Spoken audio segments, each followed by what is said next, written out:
My name is Emmanuel Patterson, and what I'm about to share with you today will challenge everything you think you know about the timing of Christ's return. 3 weeks ago, I received a testimony that left me speechless, shaken to my very core, and convinced beyond any doubt that we are living in the final moments before the rapture of the church. This isn't another vague dream about heaven or a feel-good vision that makes us comfortable in our spiritual complacency. This is a precise, detailed revelation given to a young boy that connects ancient biblical prophecy with current world events in a way that will leave you breathless. By the end of this video, you'll understand exactly why the next few weeks could change everything we know about life on Earth. Before we dive in, I need you to do something for me in the comments below.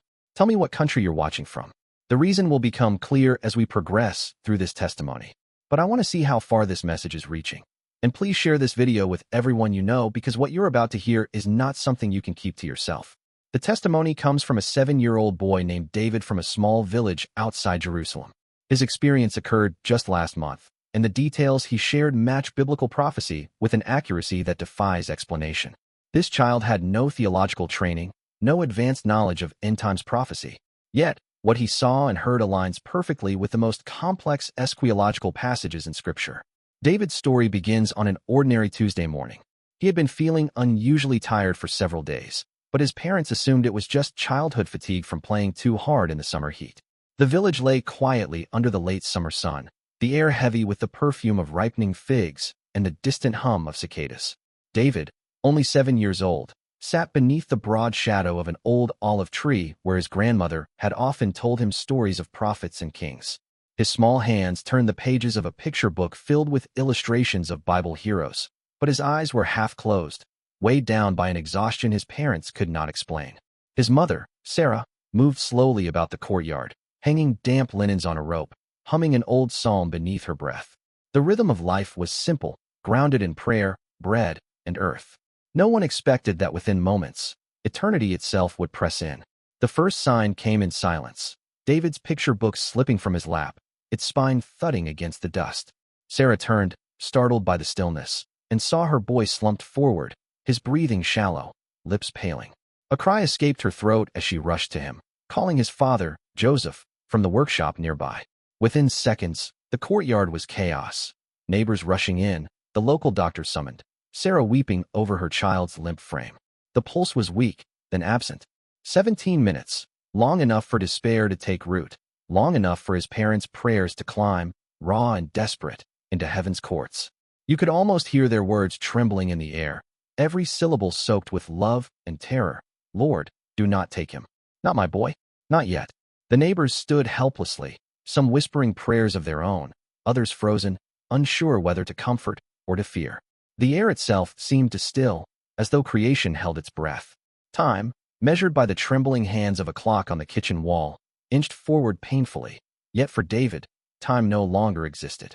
His soul, lighter than breath, began to drift. He felt no pain, no weight of sickness or suffocation. Instead, there was a strange sensation as though invisible arms had lifted him from his fragile body. You would move with him, if you let your spirit lean in, through a veil so thin it seemed woven of light and shadow together. A tunnel stretched before him, not dark and suffocating, but alive with a radiance that pulsed like a heartbeat. The edges shimmered, and the sound. Oh, the sound, like distant waters rushing, a low thrum vibrating deep in his chest. Fear should have gripped him, but instead there was calm, as if he had always been meant to walk this way. He looked back once, and the sight would pierce him forever, his mother clutching his small frame, her tears falling hot onto his unmoving face. His father's hands pressed against his tiny chest, his voice shaking with words of command and pleading, "Breathe, David. Life." But David could not answer, for the pull of another world was too strong.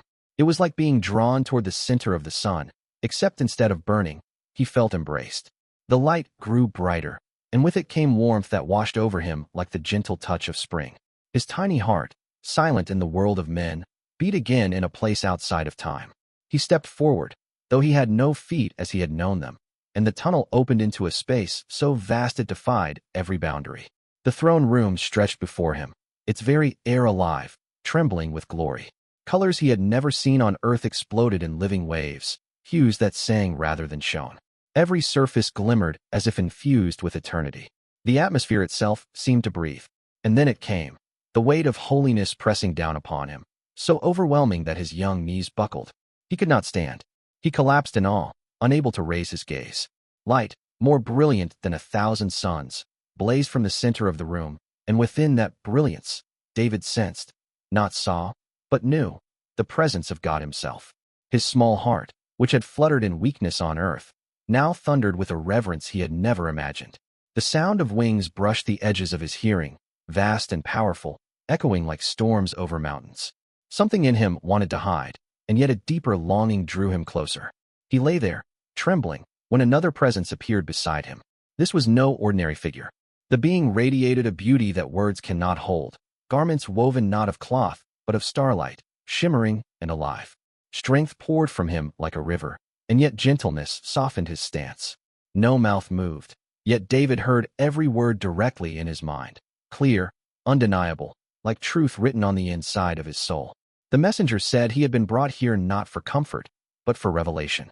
He would see things reserved for the final generation, glimpses of a plan written long before his birth. You would feel it too, if you were in his small frame. The trembling awe, the weight pressing on your shoulders, the realization that eternity itself was bending near. The messenger's eyes, deep as galaxies, fixed on David, and the child understood that his short life had been swept into a story far greater than himself. Around them, the throne room thrummed with anticipation, as though all heaven leaned in, watching. Back in the courtyard, the doctor shook his head, whispering words no parent should hear. Sarah's sobs rose like a wail over the village, Joseph's hands trembling as he pressed his forehead against his son's still chest. Yet even then, unseen, David's soul was being guided deeper into mystery, where time bent and destiny unfolded. 17 minutes, an eternity in heaven's measure. For the boy, the journey had just begun. The messenger stood beside the boy as if carved out of eternity itself, every movement deliberate, every breath filled with resonance. David trembled, his small frame overwhelmed by the sheer weight of what pressed against his spirit. Yet even in fear, a strange comfort wrapped him, as if the presence of this being was not to destroy him, but to steady him for what was about to unfold. You could almost hear the hum of heaven's breath, like the echo of a song too vast for human tongues. The throne room itself shifted before David's eyes. What had first seemed infinite light began to draw itself into form. A brilliance concentrated at the center, where the glory of God blazed like a sun that never waned. David could not look directly, but he felt it on his skin, on his very soul, a warmth both terrifying and tender. He pressed his forehead to the floor, unable to lift his gaze, as the atmosphere trembled with holiness. Every fiber of his being whispered surrender. Then the messenger spoke, not with sound, but with thought, each word like living fire flowing into David's mind. You are here to witness, child, not for yourself alone, but for many who will not see unless you tell them. What you will behold has been prepared from the foundation of the world. The words reverberated inside him, weighty and undeniable. Even at 7 years old, his heart understood. This was not imagination, nor dream, but truth unshakable. Before him, a vast shape began to materialize. At first, it seemed like mist gathering in the air, but soon it hardened into clarity. A calendar, suspended above the ground, not made of paper or stone, but woven from light itself. Its structure stretched wide as a horizon, and every segment pulsed with energy. Unlike the calendars his parents used to track planting seasons and holy days, this one bore no numbers he recognized. Instead, it was filled with symbols, crowns, swords, floods, fires, and stars that glowed and faded in rhythms beyond human reckoning. David's breath caught. His tiny hands clenched the floor. He felt both drawn and frightened, as if touching this calendar would burn him. The messenger reached toward it, and suddenly one section flared brighter than the rest. The symbols shimmered, a crown falling into dust, a wave overtaking land, a flame bursting over cities. This, the messenger's voice poured into him, is the divine timeline. It has always been here. Every rise and fall of kings, every birth and death, every storm and famine, all of it written and measured. David tried to form words, but his voice would not come. His thoughts alone whispered, "Why me?" He was a child, no scholar, no priest. Yet the messenger's gaze softened, as if answering without needing the question spoken. Because the little ones see what the learned overlook. Purity is a clearer lens than pride. You have been chosen to glimpse the sequence of the end. The room seemed to darken around the glowing calendar. Symbols flickered with urgency, whole stretches of history unfolding in living images. David saw armies marching, lands consumed by trembling ground, leaders signing papers with hands that shook. He didn't recognize their faces, but he felt the weight of their choices. Every decision rippled outward, each one weaving into the larger tapestry of prophecy. It struck him with a force he could not escape. Nothing on earth was random. Every war, every calamity, every voice lifted in rebellion or in prayer, all of it was part of the story written before time. The messenger's hand gestured, and David's eyes were lifted toward a brighter section of the calendar. The glow pressed forward, so close that he almost reached out to touch it. He felt a sudden vibration through the floor, through his knees, into his very bones. This, the messenger told him, is the season in which you live. These are the final hours of preparation. The boy's heart beat faster, pounding like a drum inside his chest. He didn't understand everything, but he knew this moment mattered more than anything he had known in his short life. You can imagine the fear and wonder swirling together, like thunderclouds pierced with shafts of sunlight. David wanted to cry, wanted to hide, yet also wanted to see more. And so he did. The calendar shifted again, the light expanding until it filled the whole room. One symbol, a great trumpet, shone brighter than all the rest, its brilliance almost blinding. The messenger's voice thundered in David's thoughts. This is the call for the bride. This is the sound that will change the earth in an instant. David gasped, his small body trembling uncontrollably. He didn't know the word rapture, but he felt it, the upward pull, the gathering, the return. The realization that what he was seeing was not centuries away, not far-off myth, but near, so near it seemed to breathe upon him, gripped him with holy fear. Tears streamed down his face, though he had not willed them. Every part of him cried out for his family, his neighbors, the whole world, to wake up and see what he was being shown. Back in the courtyard, Sarah's hands still pressed against her son's chest, her sobs echoing off the stone walls. Joseph knelt beside her, whispering prayers that faltered with desperation. Their boy's skin felt cold, his body still, yet in the throne room of heaven, his spirit knelt before the blazing calendar of time itself, bearing witness to secrets reserved for the end of days. The light of the calendar pulsed, and suddenly the symbols shifted into moving visions, each one alive and trembling with intensity. David's young eyes widened as the messenger extended a hand, pointing toward images that flickered like fire across the expanse. Wars rose and fell, kingdoms changed hands, storms swept across continents, and the earth itself groaned as though under unbearable strain. Every detail was vivid, yet somehow not bound by ordinary time. It was history and prophecy blended into one seamless stream. David clutched his chest. He could feel it. Each war was not random, each famine not accident, each disaster not chaos. The messenger spoke directly into his mind, steady and clear. The world thinks these things are chance, but all of it flows on a river prepared since before the foundations of the earth. What you see is order hidden beneath seeming disorder.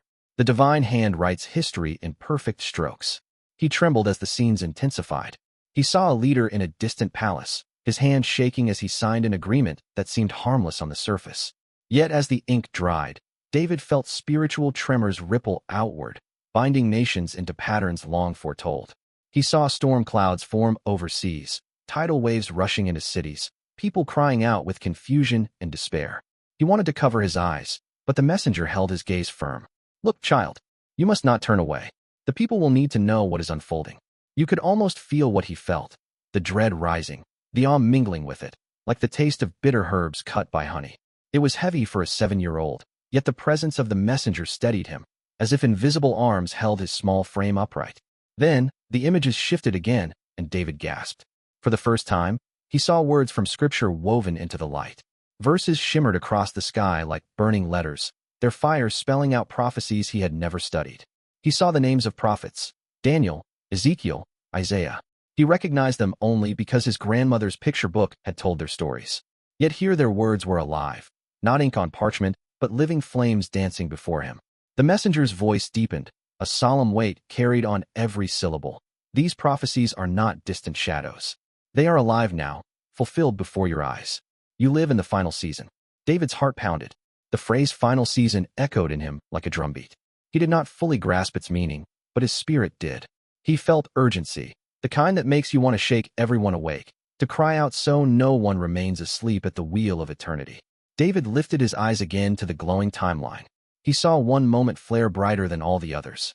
Images tumbled out in rapid succession, cities shaking, nations rising against nations, voices shouting in chaos, economies trembling like fragile glass.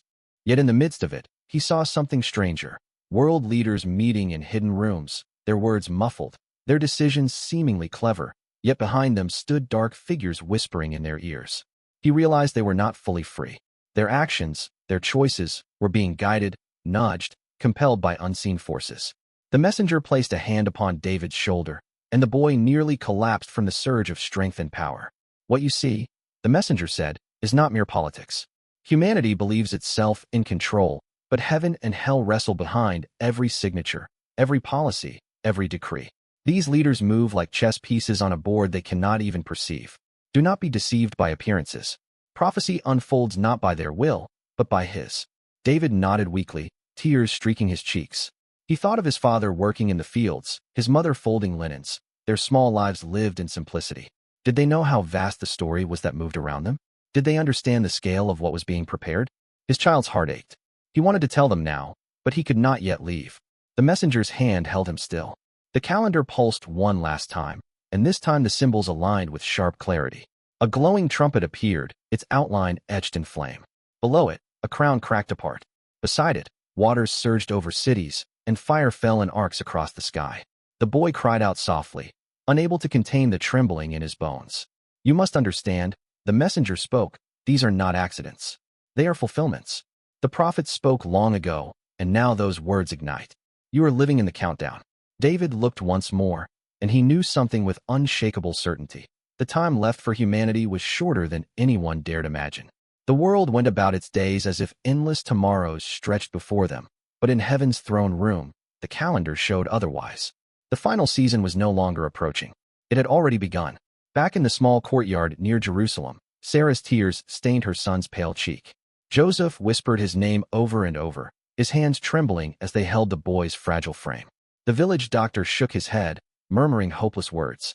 Yet in the throne room of heaven, David was watching history and prophecy collide, a 7-year-old entrusted with visions that would shake the world awake, if only they would listen. The brilliance of the throne room intensified until David thought his small frame might dissolve into the light itself. His trembling hands pressed against the shimmering floor, and before him the calendar of ages slowly unraveled into a new form, a book. Its cover was not of leather or parchment, but of fire and crystal interwoven, pulsing as if alive. When it opened, the boy gasped. Words he could not read in the natural, ancient Hebrew and Aramaic, flared into symbols of light that bypassed his mind and struck directly into his spirit. The messenger lifted his starlit arm, and one page glowed brighter than the rest. Across it blazed numbers, not random, but measured, steady, precise. David recognized nothing of mathematics beyond the simple sums his father had shown him, yet these numbers unfolded like music in his soul. He saw them forming patterns, aligning like stars, moving backward from some fixed point in the future toward moments already etched into human history. You are seeing the prophecy of Daniel, the messenger declared within his mind. What was hidden until the time of the end now opens before you. The days have been counted. The season has arrived.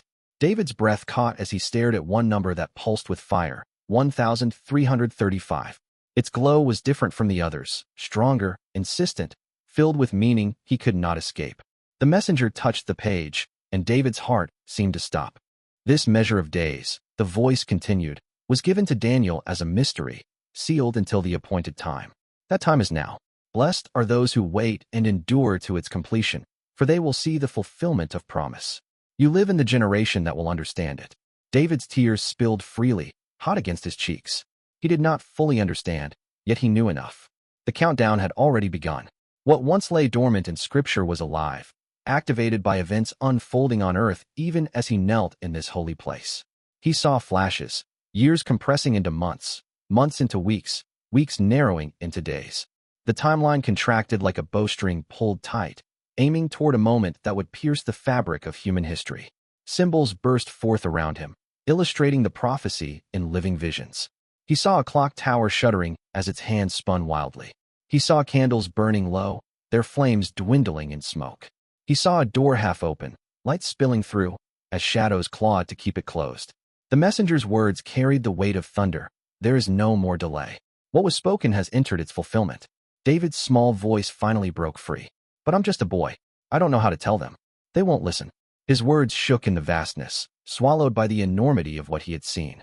Yet the messenger bent low, eyes blazing with both fire and tenderness. They will not listen to the proud, but they will listen to the pure. Out of the mouths of children, truth will silence unbelief. You have been given this so that hearts may awaken. The book's pages continued to turn, and David glimpsed connections he could hardly bear.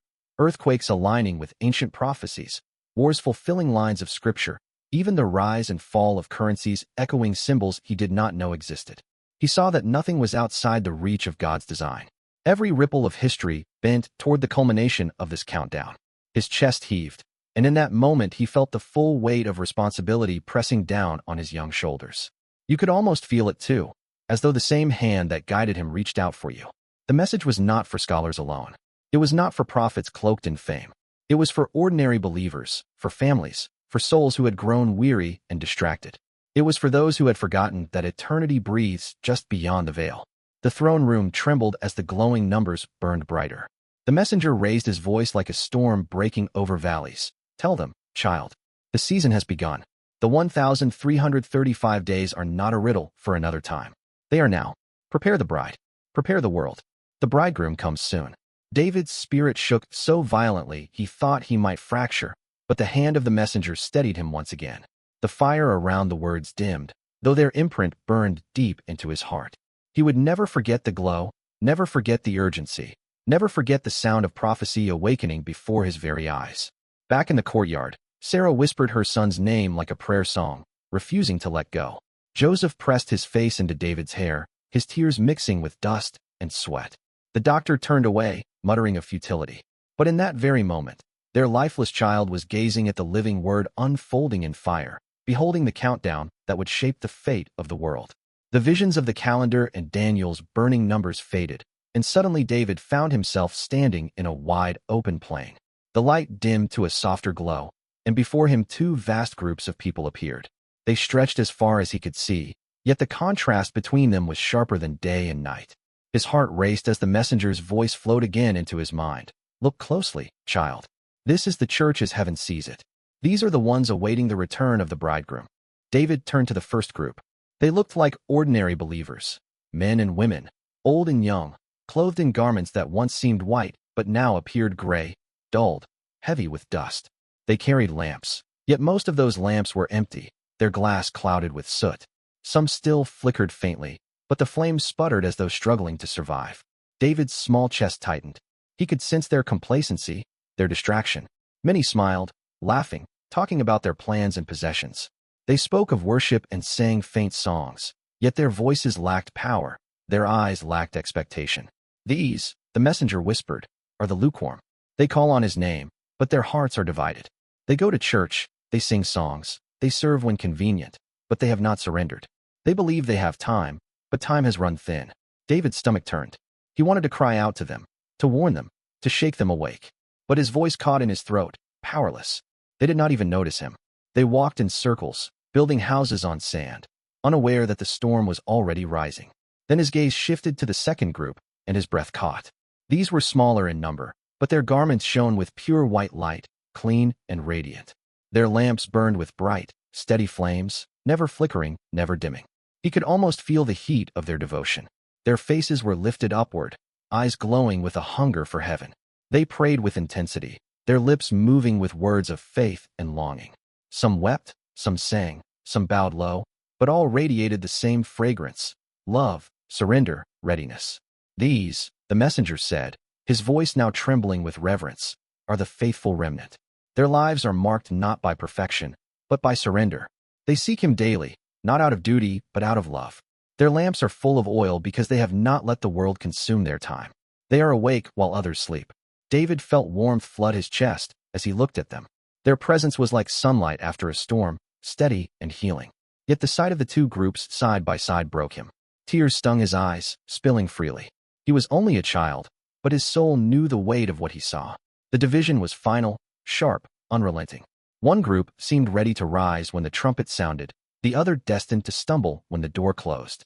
The messenger bent low, placing a hand on his shoulder again. The touch sent shivers of strength through his small body. The difference is hidden in the heart, he explained. It is not about denomination, not about outward appearances, not about grand works or titles. It is about oil, the oil of intimacy, the oil of devotion, the oil of surrender. When the midnight cry comes, only those whose lamps are full will enter. David whispered softly, barely audible, but there are so many without oil. Can't they still prepare? His voice cracked with desperation. The messenger's eyes glowed with fire and sorrow. Yes, but the hour is late. The window grows narrow. What they postpone today will be harder tomorrow. Each delay hardens the heart. Each compromise drains the oil. Yet those who turn now, even now, will find grace overflowing. You could almost feel David's little hands balling into fists, his soul crying silently for the multitudes in gray. He wanted to run to them, pour oil into their lamps, plead for them to awaken. But the messenger held him firm, shaking his head gently. You cannot carry their oil for them, child. Each must choose. Each must prepare. A silence settled over the vision, heavy, solemn. David could hear faint sounds, the laughter of the lukewarm, hollow and shallow, mixed with the sobbing prayers of the faithful remnant. The contrast pierced him, as though the entire world was divided by an invisible line only heaven could see. Suddenly, the plane began to shake. The sky darkened over the first group, shadows rising around them like smoke. Their lamps sputtered out one by one, leaving them in gloom. Meanwhile, over the remnant, a bright light broke forth, descending like dawn. They lifted their lamps high, and the flames grew brighter, stretching toward the heavens. David's small body trembled as he fell to his knees, unable to endure the sight. His tears fell into the glowing floor beneath him, each drop sparking briefly before fading. The messenger's voice softened, wrapping around him like a mantle. Remember what you see. The time is short. Warn them. Call them. Tell them the difference between comfort and surrender. Tell them the oil is everything. Back in his parents' courtyard, Joseph's whispered prayers grew hoarse, Sarah's cries raw and desperate. The neighbors murmured helplessly, torn between pity and silence. Yet even as their boy's body lay lifeless, his spirit was beholding the eternal divide, learning the truth that would one day pour from his lips like fire, that the church itself stood split between slumber and readiness, and only those with oil would endure. The plane dissolved, and suddenly David was lifted into another chamber, vast, solemn, filled with a different kind of intensity. It wasn't the radiant throne room, nor the open fields of vision he had just seen. This was structured, deliberate, like the heart of a fortress. A great hall stretched endlessly, lined with columns that gleamed like molten bronze. Upon the walls were banners of light, inscribed with words he could not pronounce. And at the center, stretching across the room, stood ranks of beings unlike any he had ever imagined. They were angels, but not the gentle figures he had seen in his grandmother's Bible book. These were mighty warriors, towering, robed in armor that shimmered like lightning captured in steel. Their eyes burned with purpose, their faces fierce yet serene. Some held swords that blazed like living fire. Others bore scrolls sealed with divine emblems. Their wings unfurled with a sound like storms rolling across the desert sky. The atmosphere thrummed with power, disciplined, restrained, yet ready. David's knees buckled beneath him. He clutched the floor, unable to stand under the sheer weight of what he saw. Fear flooded him, but alongside it came awe so deep it almost hurt. You could feel it too, if you placed yourself in his little heart. The terror of standing among legions prepared for a battle greater than any history book had ever told. The messenger stood tall beside him, voice steady as thunder in David's mind. This is the war room of heaven. What you see has been prepared since ancient times. Every movement upon the earth is guided here. Nothing is left to chance. David looked at the warriors, and his small body shivered. They seemed to wait for a signal, each one holding back an energy so fierce the ground itself vibrated. What are they doing? David whispered in his thoughts. The messenger gestured toward them. Some restrain. They hold back wars that would erupt too soon. Others stand at the edges of nations, holding barriers against darker forces until the appointed time. Still others are tasked to remove protections, allowing judgments to fall precisely when they must. Every mission is sealed, every action timed. Not one moves before the command is given. As the messenger spoke, David saw scrolls in the hands of several angels begin to glow. At an unseen cue, they lifted into the air, unfurling, releasing waves of light that spread across the chamber. The boy saw maps of the world glowing on the floor, continents, oceans, cities, and as the scrolls opened, beams of light shot down to specific regions. Some regions glowed with protection, others darkened as shields were lifted. David's small frame shook violently. He could sense it. Entire nations were about to tremble. One angel stepped forward, towering, radiant, his sword blazing like a star. He bowed before the throne of unseen command, then turned, wings bursting with light. He flew toward a glowing map of the earth, vanishing as he descended into the physical world. Another followed, carrying a scroll sealed in red, vanishing toward another region. Again and again, the mighty ones departed, each one dispatched with terrifying precision. David pressed his hands to his ears, though there was no sound to block. The air itself vibrated with the sheer weight of their mission. The messenger leaned close. This is why the earth shakes, why kingdoms tremble, why storms rage. The hosts of heaven are loosed according to the schedule written in the throne room. Do not fear, child. Though it looks like chaos below, above it is perfect order. The boy looked at the maps again. He saw waves rising, mountains quaking, leaders and palaces shouting in fear. He saw people running, confused, crying out. Yet in the midst of it, he saw also moments of light. Houses of prayer glowing like beacons, families gathered on their knees, voices lifted in worship even while the world outside crumbled. The angels seemed to pause briefly at these places of light, as if marking them, preserving them. David's tears streamed down his cheeks. He was only 7, but he felt the crushing gravity of what was unfolding. His voice, small and trembling, whispered inside him, "It's too much. I can't carry this." The messenger's hand steadied him once more. "You are not asked to carry it. You are asked to speak it. What you have seen will awaken some, though many will refuse. But the witness must go forth. Even in the final hour, mercy extends its hand." The boy swallowed hard, his tiny frame exhausted by what he had seen. Yet deep within, something solid formed. He was beginning to understand. Heaven was not distant, detached, or passive. Heaven was orchestrating, commanding, directing with the precision of armies prepared since before time.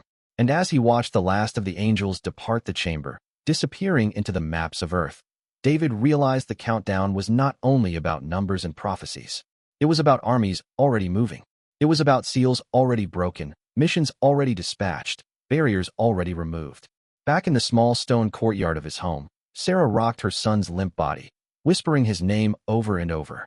Joseph's arms wrapped around them both, his tears falling onto David's still hair. The neighbors watched in silent horror. Yet above them, their boy's spirit stood in the war room of heaven, learning that nothing on earth was random, that even the chaos was choreographed by the hand of God. The war room faded, and David suddenly felt himself lifted again, drawn upward until he hovered high above the earth. From this vantage point, the whole planet lay beneath him like a living sphere. At first, it looked peaceful, oceans shimmering, cities twinkling in the dusk. But then his eyes adjusted, and he saw something else. Patterns etched across the globe, threads of light and shadow weaving through nations, pulsing with meaning. His young breath caught in his chest. "You are about to see how heaven interprets earth," the messenger whispered into his spirit. "Men see politics, disasters, and economics. Heaven sees prophecy unfolding in precise design." David leaned forward, his small hands outstretched. He saw world leaders gathered around polished tables in rooms without windows. Their lips moved, their pens scratched across documents, their eyes filled with pride. To the human eye, it looked like strategy. But behind them, darker figures loomed, shadows with eyes like coals, whispering into ears, guiding hands. These leaders thought they were free, but David knew instantly they were pawns on a board larger than they imagined. Then the earth itself trembled. He saw quakes erupt in places considered safe. Cities toppled, and people screamed in confusion. Yet the messenger's voice steadied him. These tremors are not chaos. They are alignments. Each one has been measured, each one positioned in prophecy. Do not see destruction only, see design. David turned his gaze toward the oceans. Massive waves surged, crashing into coasts where people stood unsuspecting. He shuddered, but then he noticed something strange. The waves traced the shape of ancient symbols, patterns that matched the prophecies he had seen in Daniel's glowing book. His spirit quaked at the realization. Nothing was random, not even the storms. Then the skies split with fire. He saw flashes of lightning over nations, storms that spun without warning, and pillars of smoke rising from lands where armies clashed. He wanted to cover his eyes, but the messenger held him steady. "Look, child, do not turn away. These things must be seen. They have been foretold." David's small chest heaved as his vision shifted again, this time toward churches across the earth. He saw vast sanctuaries filled with people singing, their hands raised, their lips moving in worship. At first, he felt comfort, but then his heart sank. Many of their hearts were far away. He saw it, Thin veils of gray mist wrapped around their chests, dimming their light. They were singing with their mouths, but their lives outside these walls were empty of surrender. Pastors stood on platforms, their smiles wide, their sermons polished. But behind them, David saw shadows whispering into their ears, compromises disguised as wisdom, half-truths wrapped in applause. A sob escaped the boy's lips. "Why are they so blind?" he whispered. His small voice cracked under the weight. The messenger's eyes burned with sorrow. Because comfort is a stronger drug than fear. Many would rather sleep in their religion than wake and surrender. Yet not all are blind. Suddenly, David's gaze shifted to small clusters scattered among the gray. They shone like stars against the night, their lamps burning bright, their voices trembling with authentic prayer. In tiny rooms, basements, open fields, families and small groups gathered, pouring out tears, interceding with hunger. Their worship was not polished but pure. Their lives glowed with authenticity. These, the messenger said, his voice resonant with hope, are the remnant. They are few, but their light pierces the darkness. Through them, the world will see hope. They are not many, but they are enough. David wept openly now, his small shoulders shaking. He had seen the division already, but now the weight crushed deeper. Churches filled with sound, but empty of oil. Remnants hidden, overlooked, yet shining like flames in the night. The boy wanted to cry out to them, to run into those little rooms and say, "You are the ones. You are ready." But his voice could not reach across the veil. Below him, the earth pulsed again. Economic systems rose and fell like waves. He saw money changing hands, markets trembling. At first it looked random, but then he noticed the rhythm. The fluctuations matched the very numbers he had seen written in fire in Daniel's book. Each collapse, each surge, bent toward one ultimate system yet to come. David's eyes widened as he saw the pieces fit together. Wars, storms, finances, leaders, churches, all woven into a single divine puzzle. His child's heart wanted to reject it, to call it impossible, but his spirit knew it was true. Nothing was out of place, not even the shadows, not even the shaking. The messenger looked down with him, his voice like a low drum. The puzzle is almost complete. The final season is not approaching. It has already begun. The church must choose, gray mist or shining flame, compromise or surrender, sleep or awakening. Back in his parents' courtyard, Sarah clung to her son's lifeless body, rocking him as if to will his spirit back. Joseph whispered psalms into the night, his voice breaking. Neighbors lit small lamps, their faces drawn with grief. But above them, their boy hovered over the earth, seeing what few had ever seen. The interconnected web of prophecy alive in his generation, urging him to remember every detail for the sake of those still slumbering below. The vision of the earth dissolved into mist, and David was drawn upward again, as if carried on unseen wings. His small body trembled, but his spirit surged forward, pulled toward a glow even brighter than before. When the light cleared, he stood before something so immense it stole the breath from his lungs. A clock, not like the ones in his village, but a vast, radiant chronometer stretched across the wall of the throne room. Its hands were massive, moving with slow, deliberate weight, and the air itself seemed to shiver each time they inched forward. David's knees buckled beneath him. This was no ordinary timepiece. He felt it deep in his bones. This clock did not measure hours or minutes, but seasons of eternity. Every tick resounded like thunder rolling across mountains, each shift vibrating through his small frame. The messenger stood beside him, eyes fixed on the glowing hands. "This is the clock of heaven," the voice whispered into David's spirit. "It does not lie. It does not delay. It moves toward the appointed hour." The boy stared as the hands approached a position that made his heart lurch. He couldn't explain why, but he knew it was near, too near. His breathing quickened, his tiny fingers digging into the shimmering floor. He wanted to ask how much time was left, but the answer already pressed upon him. Little, so very little. Then came a sound, at first faint, like wind over distant hills, then swelling until it filled the entire throne room. It was not music as he knew it, not voices as he understood them, but something beyond.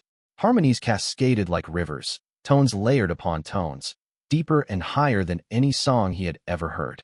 It wasn't merely sound, it was joy embodied, triumph alive, hope singing itself into being. David's eyes widened as tears streaked down his cheeks. "What is it?" his small spirit whispered. The messenger's gaze softened. "This is the sound of preparation.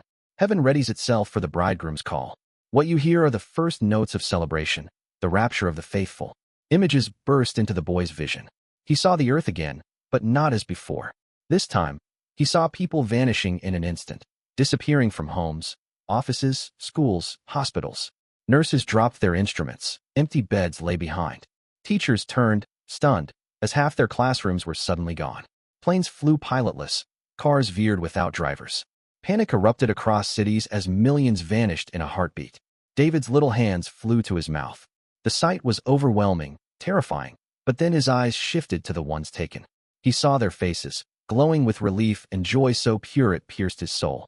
These weren't perfect people, not without mistakes, but their hearts had been surrendered. They shone with love, with expectation, with readiness. Their upward flight carried no fear, only release. And then David saw the others, those left behind. Their faces contorted in confusion and terror. Some fell to their knees in despair, others shouted in denial, others ran aimlessly through the streets. The contrast carved a wound in his heart. Two groups, just as he had seen before. One lifted into light, the other plunged into chaos. The messenger's voice thundered with sorrow and urgency. This is not far. This is not a story for another age. This is the generation that will see it. You must tell them. You must make them ready. David wept, his small frame shaking. He felt the sorrow of heaven for those who would miss the call, the ache for millions unprepared. Yet he also felt the triumph, the radiant joy awaiting those who lived with lamps full of oil. Both emotions clashed in his tiny chest, leaving him gasping for air that did not exist in that realm. The heavenly clock pulsed again, its hands inching closer, and the entire throne room seemed to hold its breath. David could not look away. He wanted to shout, to cry, to run back to his parents and scream that time was nearly gone. He knew now with an unshakable certainty. The rapture was not a distant concept. It was imminent, and the world below slept in dangerous ignorance. Back in the stone courtyard, Sarah's tears dripped onto her son's still face, Joseph's arms trembling as he clutched his boy. The neighbors whispered prayers under their breath, their lamps flickering in the night. Yet above, their child was hearing the sound of heaven's celebration beginning, watching the hands of the eternal clock move closer to the moment when everything would change forever. The sound of heaven's celebration faded, and David felt himself being pulled backward, drawn from the throne room's blazing light into the weight of his own fragile body. It was like being pressed through layers of air and shadow until he landed with a jolt. His chest heaved, his eyes snapped open, and the world of dust and clay flooded back into his sight. His mother's face hovered above him, streaked with tears, her lips trembling as she whispered his name. His father clutched his hand, gasping in disbelief as warmth returned to their boy's skin. The doctor, who had already begun shaking his head in finality, now froze, his mouth opening and closing without words. Neighbors cried out in astonishment. David had been gone for 17 minutes, his body cold, his pulse absent. Yet here he was, breathing, blinking, alive. But David's first words weren't about relief or pain. His small voice, weak yet urgent, whispered, "It has begun. The days are counted. We don't have long." Sarah pressed her forehead to his, stunned, her hands trembling. Joseph's eyes filled with confusion and awe. But the boy continued, speaking with clarity far beyond his years. He described visions of calendars glowing with fire, of angels dispatched with sealed orders, of churches divided between oil and emptiness. He spoke of the heavenly clock and the sound of celebration already swelling in heaven. His parents listened in silence, their hearts quaking. In the days that followed, his words spread through the village like wildfire. At first, many dismissed them as fevered imagination, the ramblings of a child who had brushed too close to death. But then the predictions began to unfold. Within a week, an earthquake struck a region scientists had called stable. Newspapers carried headlines of devastation, exactly as David had described. Soon after, a prominent leader announced a sudden policy reversal, one that shocked his nation and sent ripples across the world. Even the local markets swayed with unpredictable swings, mirroring what David had foretold with eerie accuracy. His parents wrote everything down, their hands trembling as they recorded his every word. Visitors traveled from nearby towns to hear him. Some came in skepticism, ready to expose a fraud, yet left shaken by the boy's unexplainable details. Others came in desperate hope, clinging to every syllable, realizing this child spoke with the fire of eternity in his lungs. David himself changed. Gone was the playful boy who once spent hours with picture books and games. In his place stood a child with eyes far older than his years. He prayed for hours, often weeping for strangers, his small voice breaking as he begged heaven to awaken the hearts of men. He read scripture with a comprehension that left local pastors silent, offering insights that drew gasps from those who thought themselves teachers. You could almost hear the tremor in his tone when he warned. There are two groups. One with lamps full, one with lamps empty. Many think they are ready, but they are not. The bridegroom comes soon. Prepare. His words, simple yet piercing, stirred something deep in those who listened. As news spread beyond his village, people from other nations began to arrive. A woman from Egypt wept as she confessed she had seen the same visions in a dream. A man from Brazil shared that his prayers had been haunted by the very numbers David described. A mother from the Philippines brought a testimony that mirrored his own. Each confirmation wove a chorus of witnesses that silenced doubters. But not everyone received the message with joy. Some pastors warned their congregations to avoid the fanaticism of a child. Others scoffed openly, dismissing his visions as dangerous distractions.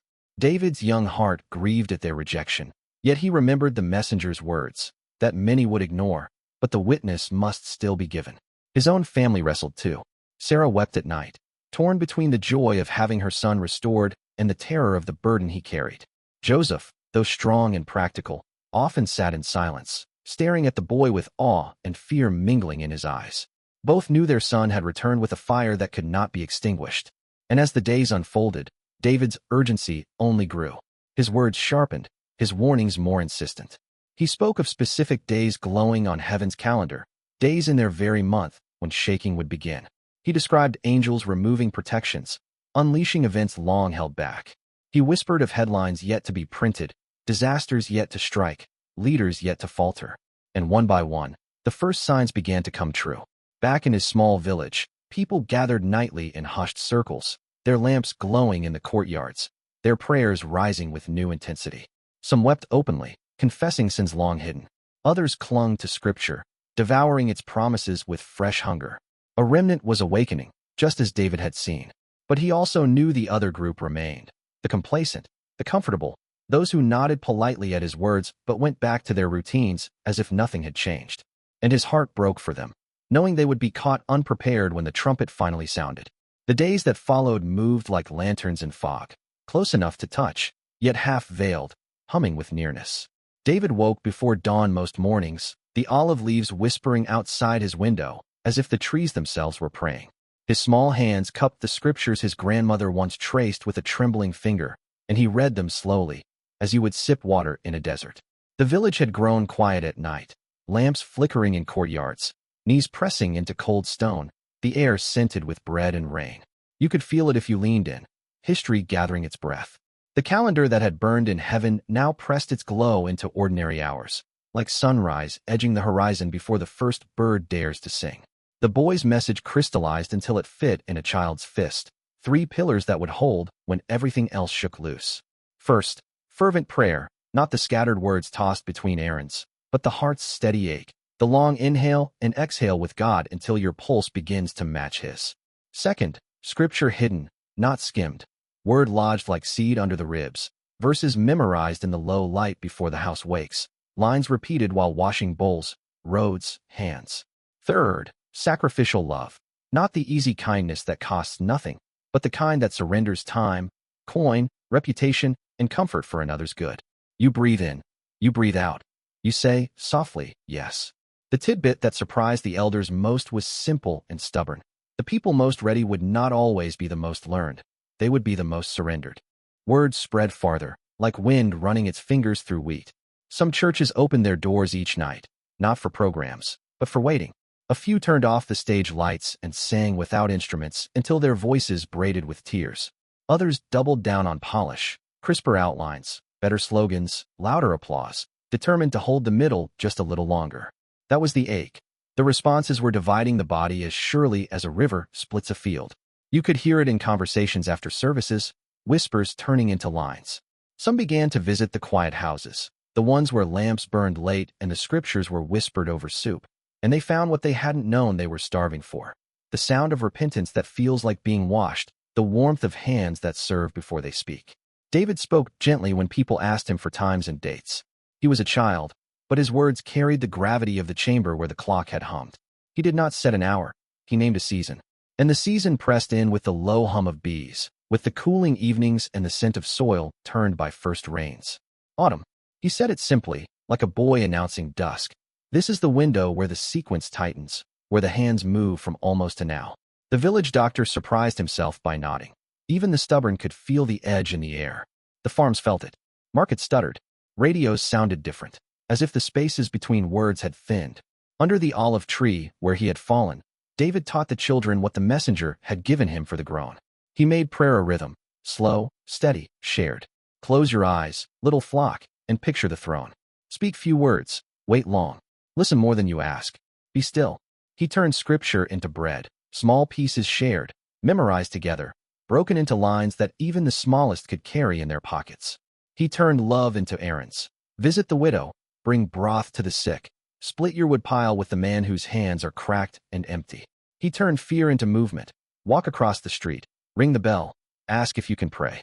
You could watch it happen. The anxious became useful, the sleepy became kind, the loud became quiet.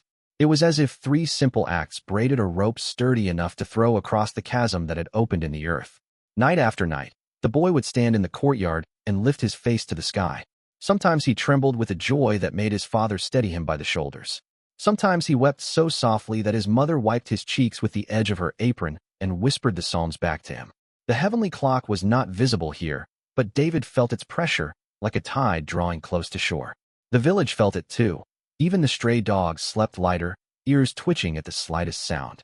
A few pastors from far cities came to test him. They sat with their arms folded and their questions sharpened like tools. David answered without argument. He spoke of oil and lamps, of the sound that had already begun, of the blessed endurance that would carry the faithful through the last measurements of days. One of them softened, like a wick taking flame. Another left tighter than he had arrived, bristling against the thought that a child could carry a word his degrees had not granted. The divide deepened, not because anyone wanted it to, but because light always reveals where we have been leaning. Then came the small confirmations that make hearts honest. A headline he had written in his father's notebook appeared almost word for word on a broadcaster's lips. A tremor rolled through a stretch of ground that had slept for generations. A leader backpedaled from promises with a smile that could not hide the fear in his eyes. Markets fluttered like birds before a storm. And in kitchens and courtyards, prayers grew braver, cleaner, truer. The calendar in heaven had marked a cluster of days in the cooling weeks. David could feel them approaching the way the body feels weather. Bones whispering rain, skin tasting lightning before lightning strikes. He told no one to sell everything. He told everyone to open their hands. Hold nothing tighter than the will of God. If tomorrow is quiet, you have lost nothing by loving more fiercely today. If tomorrow shakes, you are already standing where the shaking cannot reach. You walk the path with him, bare feet, cool dust, lambs flicking their ears in the dusk. He looks up at you with those over-old eyes and smiles that small, tired smile children wear when they have carried a heavy pail farther than anyone thought they could. He doesn't ask you to admire him. He asks you to light your lamp. He asks you to come sit in the low prayer that turns fear into nearness. He asks you to tuck the scriptures under your ribs where panic can't steal them.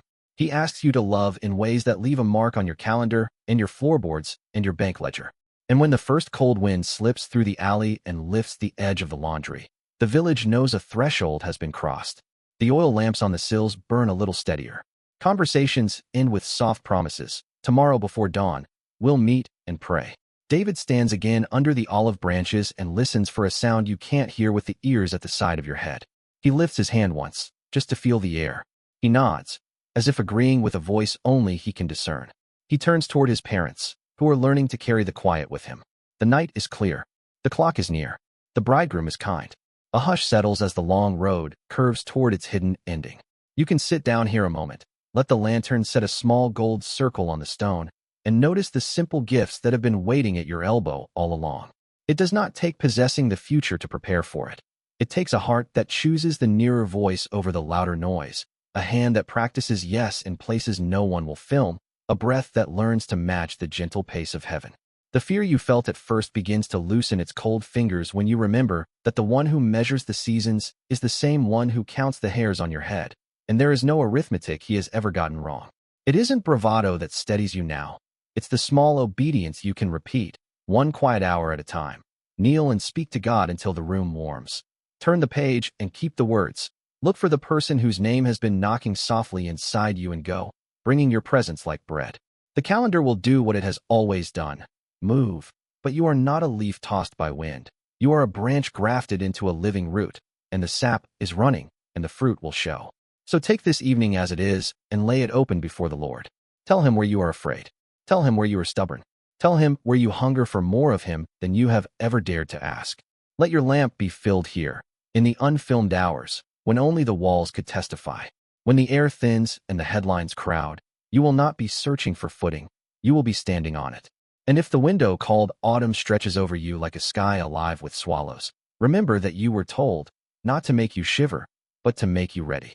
The bridegroom is kind, and the bridegroom is near, and what he asks of you is not spectacle, but surrender, steady, ordinary, luminous. If these words resonate with you, please leave an amen in the comments, subscribe to the channel, and share it with at least 3 friends or family members right now. Now is your time to make a difference.